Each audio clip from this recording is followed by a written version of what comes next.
El Ministerio Apostólico de Enseñanza y Predicación Rema Internacional presenta hoy al Reverendo Fernando García Sotomayor con la proclamación de las buenas nuevas de Dios para tu vida. El mensaje de ayer, el mensaje de hoy y el mensaje para la eternidad a los que tienen hambre y sed de la palabra de Dios. Un querigma de Dios para el que oiga, el que tiene oídos para oír.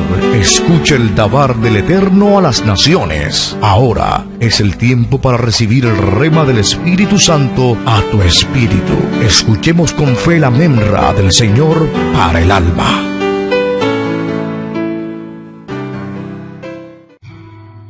Primera carta de San Pablo a Timoteo, carta pastoral, el capítulo 5 y el versículo 17. Los ancianos que gobiernan bien sean tenidos por dignos de doble honor, mayormente los que trabajan en predicar y enseñar. Pues la Escritura dice: no pondrás bozal al buey que trilla, y digno es el obrero de su salario. Dios nos bendiga por medio de esta poderosa palabra. El título de la disertación en el día de hoy: más allá de la docencia. Más allá de la docencia. La docencia es un glorioso ministerio. Un maestro debe ser tenido como una persona de alta dignidad en medio de la comunidad. Lamentablemente, en el mundo secular, parece que la profesión más ingrata es la del docente. Tristemente, en medio del reino de Dios, también se tiende a eso, a menospreciar, a tener en poco el ministerio del maestro. Un maestro debe ser tenido como una persona de alta dignidad en medio de la comunidad cristiana. Una de las ocupaciones que desarrolló el Señor Jesucristo fue la de maestro. A él le llamaron rabí o raboní. Jesús dignificó la labor intelectual del hombre al ser llamado maestro. Sin embargo, es importante que se distinga la docencia no solo como una profesión excelente, sino como una vocación. Tengo una lucha en el día de hoy con aquellos que ejercen la labor docente, para que entiendan que tanto en lo secular como en lo espiritual, en lo sagrado, la labor del docente, antes de ser un oficio, una profesión, sea considerada como una vocación, una vocación.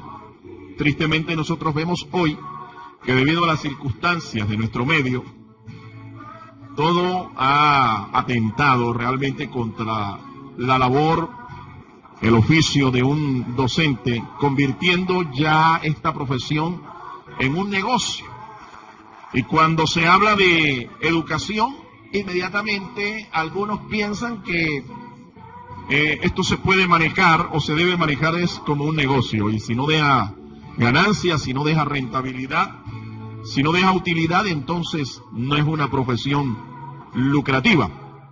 Sin embargo, sigo sosteniendo que para ser un docente excelente se necesita considerar esta tarea como una vocación y no solo como un oficio o profesión. Vocación y profesionalismo hacen de un docente un hombre de excelencia.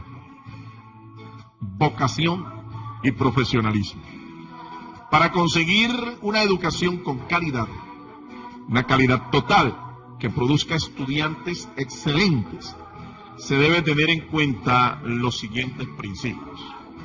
En el pasaje que hemos leído nosotros vemos que al docente, al que enseñaba, al anciano que ocupaba su tiempo, que tenía un llamado para predicar y enseñar, se hacía digno de doble honor. La palabra literal es honorario, doble paga. Imagínense. No todos en la iglesia primitiva tenían la vocación para ser pastor o para ser apóstol. No tenían el llamado para ejercer el pastorado o el apostolado, pero algunos ancianos tenían el llamado para enseñar. Y dice el texto que aquellos que lo hacían bien eran dignos de doble honor. Así es que vamos a considerar los siguientes principios para producir estudiantes excelentes, conseguir una educación de calidad. Número 1, la docencia excelente condena el facilismo. Condena el facilismo. El moderno docente es llamado a ser un facilitador. Escuche, un facilitador es aquel que hace fácil o hace posible una cosa, una empresa, un proyecto. Aquel que proporciona o entrega datos. Ese es un facilitador. Ahora, condenamos la docencia facilista. Condenamos los procesos educativos facilistas. ¿Por qué? Porque el facilismo es una actitud mediante la cual lo fácil se puede llevar a lo deshonesto, a lo frágil y a lo mañero. El facilismo confunde simplicidad con mediocridad. Es real, es cierto que nosotros debemos ser unos facilitadores, pero no facilitar las cosas al punto de que cualquiera crea que enseñar o predicar la palabra es tan fácil que lo puede hacer hasta, mejor dicho, el perrito, el gatico de mi casa. Y así no es. Déjeme decirle, conozco instituciones actualmente que enseñan teología que no son facilitadoras, sino que han convertido el proceso de educación en facilismo. Por eso, los estudiantes que se gradúan de allí son estudiantes que adquieren un título porque no van a un aula de clases por Dios, van por un 10, van por una nota. No van realmente con el deseo de aprender y se gradúan y llegan a ser ministros, pero de una manera deshonesta. Usted lo ve haciendo exámenes copiados, usted lo ve haciendo proyectos copia y pegue de la internet, usted lo ve haciendo tareas compradas, es decir, le compran el proyecto a otro y lo presentan como si fuera de ellos. Son mañeros. Todo esto es parte de este proceso de facilitación de la educación. El facilista confunde simplicidad con mediocridad. El resultado entonces es estudiantes mediocres, graduados mediocres, ministros mediocres. Este vocablo está relacionado con el adverbio griego tacus, que se traduce deprisa y fácilmente. Hoy la gente no quiere pagar el precio. Muchos ministros quieren predicar la palabra, pero no quieren estudiar la palabra. Lo que se tiene que invertir para lograr realmente la excelencia. Todos lo quieren deprisa. Hoy está de moda lo express, lo rápido, lo intensivo. Café express, leche express. Todo es express, hasta el título en teología express.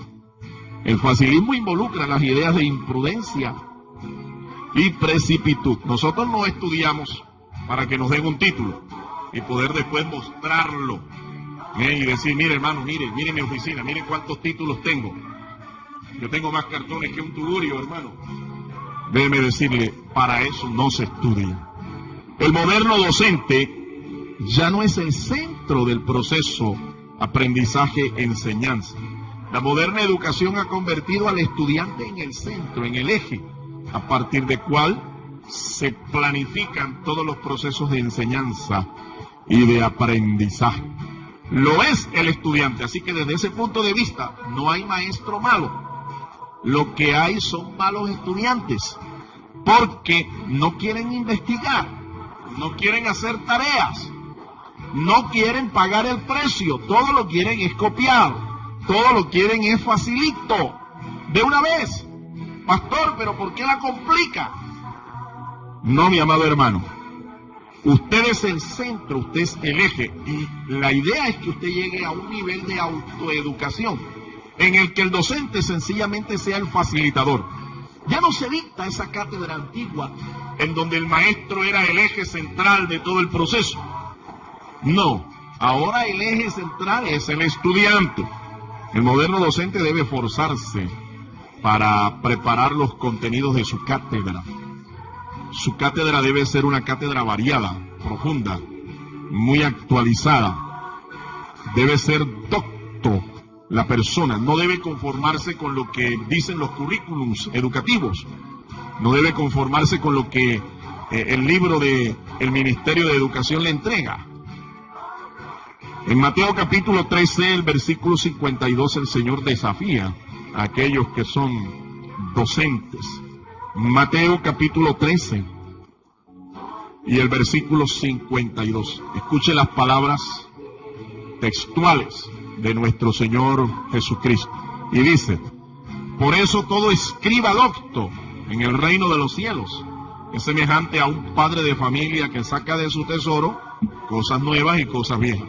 Eso nos habla de actualización. Eso nos habla de que tiene que ser una persona preparada. No debe conformarse con lo que le dan. Debe ir más allá del currículum, más allá de las ayudas educativas. Debe buscar, proveer, actualizarse. Jesús dijo eso. Todo escriba que es docto, me refiero, cuando hablamos de escriba, a la persona que era experta en el copiado de las escrituras. Se copiaban las escrituras de una manera profesional, de un manuscrito a otro, de un rollo a otro. Eso lo hacían profesionales. Dice: todo escriba docto en el reino de los cielos es semejante a un padre de familia que saca de su tesoro cosas nuevas y cosas viejas. Entonces aquí está el primer principio. Quiero cerrar este primer punto. Para tener estudiantes excelentes, necesitamos un proceso de enseñanza y aprendizaje excelente. Y esto implica condenar el facilismo, porque el facilismo es el camino derecho a la mediocridad. Número 2. La docencia excelente equilibra normatividad y filosofía. Normatividad y filosofía. La educación colombiana y la educación mundial están reguladas por sus respectivas leyes. En Colombia, la ley que regula la educación es la ley 114. Usted puede consultarlo en la internet. Ley 114. Todas las instituciones docentes, todas las instituciones de educación, de formación primaria, básica, secundaria, profesional y de posgrado se tienen que regir por esta ley, la ley 114, entre otras cosas. Retomando lo dicho, la ley 114 dice que para usted graduarse como técnico en teología, usted necesita mínimo 1000 horas de estudio, 1000 horas de intensidad. Para graduarse como técnico en teología, o técnico en ciencias religiosas, o técnico en capellanías, un capellán necesita por lo menos 1000 horas. Así que cuando una institución educativa le ofrezca a usted ser capellán, ser pastor, ser docente de ética, de ciencias religiosas, o ser docente de religión sencillamente, y no lo siente a usted 1000 horas para prepararlo, para entrenarlo, déjeme decirle que esa formación es de dudosa procedencia. Y la intención que tiene esa educación posiblemente no sea la de educarlo, la de formarlo, sino la de tumbarlo. Es pirata, no es legal, porque no se acomoda a la ley. El marco jurídico de la educación la protege de elementos nocivos internos y externos. Y ya hemos dicho cuál es el marco jurídico, la ley 114. Las leyes educativas se elaboran para satisfacer necesidades de la comunidad. La ley nos protege tanto al estudiante como a la institución. Protege igual al profesional de la docencia. Todo sistema educativo debe tener una filosofía. Nuestra institución y nuestro ministerio ha creado una institución que se llama Seminario Teológico Rema Internacional y tiene una filosofía, es una filosofía cristiana. Nosotros no enseñamos secularismo, ni deísmo. Nosotros no comulgamos con la filosofía de la religión. ¿Sabe por qué? Porque enseñamos la fe cristiana, la fe que se basa en la palabra de Dios, no en la patrística, ni tampoco en ningún otro sistema filosófico de formación, que lo que le arranca a usted es la fe en el Señor, la fe en la palabra. Esa es nuestra filosofía. Y siempre estaremos diciéndolo para que usted abra los ojos y usted sepa que lo que usted necesita es crecer en la fe y en el conocimiento del Señor, no en la religión, no en la filosofía, no en el ecumenismo. Creemos definitivamente en la comunión del cuerpo de Cristo, pero no creemos en los ecuménicos. Todo sistema educativo debe tener entonces una filosofía clara. Como educadores cristianos, nuestra filosofía está orientada por los principios eternos de la palabra de Dios. Los cristianos consideramos la educación como la dirección del crecimiento. Por eso el apóstol Pedro lo dijo bien claro al terminar su segunda epístola. San Pedro dice: creced en la gracia y en el conocimiento del Señor. Y la fe, dice el apóstol Pablo, viene por el oír la palabra. Jesús dijo: escudriñad las Escrituras, porque este proceso de escudriñarla involucra todo un proceso de aprendizaje y enseñanza. La educación cristiana considera al educando como sujeto, no como el objeto. La educación cristiana, voy a repetir eso, considera al educando como sujeto, no como objeto. Por eso nosotros no estamos interesados en tener aulas con 200 estudiantes. No. La filosofía educativa de los judíos considera y enseña que un aula debe tener máximo entre 20 y 25 estudiantes. Y cuando tiene 25 estudiantes o más se necesita un maestro auxiliar. Pero hoy en día nosotros vemos instituciones de educación, entre comillas, cristianas, que tienen 200 y 300 estudiantes en un solo aula de clase. ¿Quién va a aprender allí? ¿Qué vas a aprender allí? Y consideran esto no es porque les interese la formación, sino porque les interesa el lucro, el dinero. Entre más estudiantes hay, más pagan, más plata hay, pero no les interesa la formación para nada. La educación cristiana respeta la dignidad del educando como un ser humano. No lo considera una cifra, un número. Lo considera un ser humano que necesita desarrollo, que necesita formación, y que esa formación la va a adquirir a través de la educación. Podemos aplicar algunas cosas importantes aquí. Como docentes cristianos, enmarcados en una normatividad jurídica secularista, nos corresponde equilibrar la letra de la norma con el espíritu de ella. Hay que hacerlo. Si la ley dice una cosa, usted debe considerar el espíritu de la ley.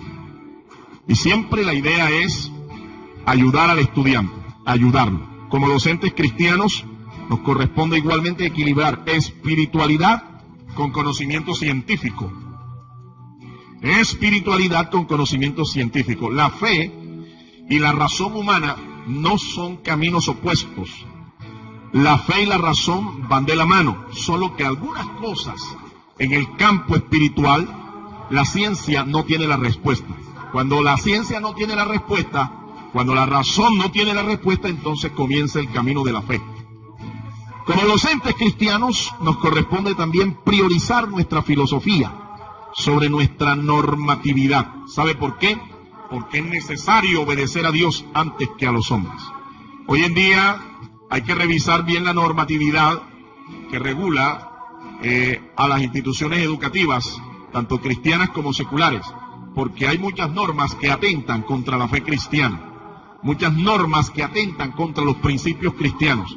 Y ante todo, uno tiene que obedecer a Dios antes que a los hombres. La prioridad nuestra es mantener una filosofía cristiana sobre cualquier normatividad que atente contra los principios de fe. En tercer lugar, la educación excelente lleva la moralidad estudiantil a lo alto. Es decir, eleva la moral estudiantil.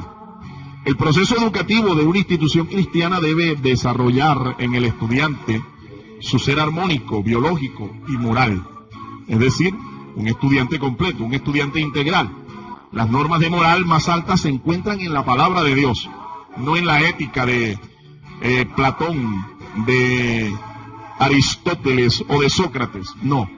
Las normas éticas y de moral más altas se encuentran en la palabra de Dios.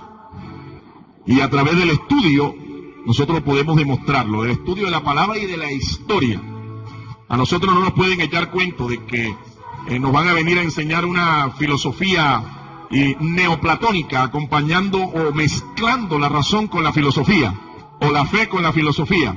No nos engañemos, ellos no enseñaron absolutamente nada de lo espiritual, nada de Dios. Ni Aristóteles, ni Platón, ni Sócrates, ni ningún filósofo griego soportó la enseñanza de la palabra de Dios. Cuando el apóstol Pablo predicó en el Areópago de Atenas, fue rechazado por los filósofos griegos.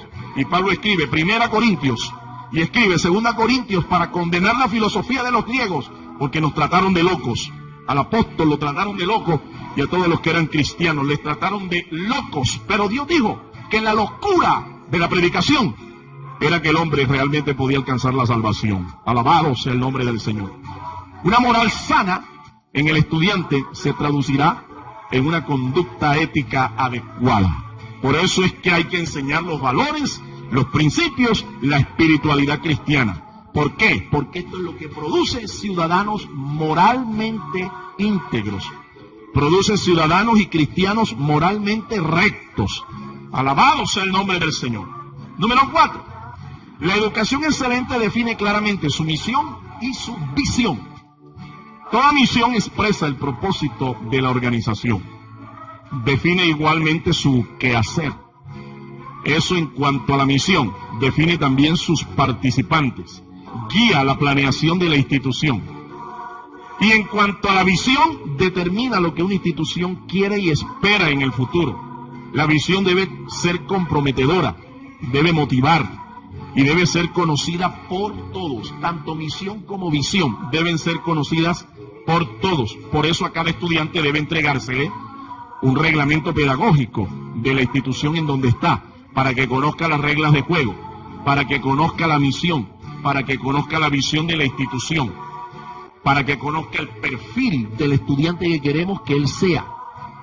Número 5. La educación excelente debe ser regulada por un patrón organizacional. Eso significa que una organización cristiana educativa debe tener una estructura organizacional, un organigrama.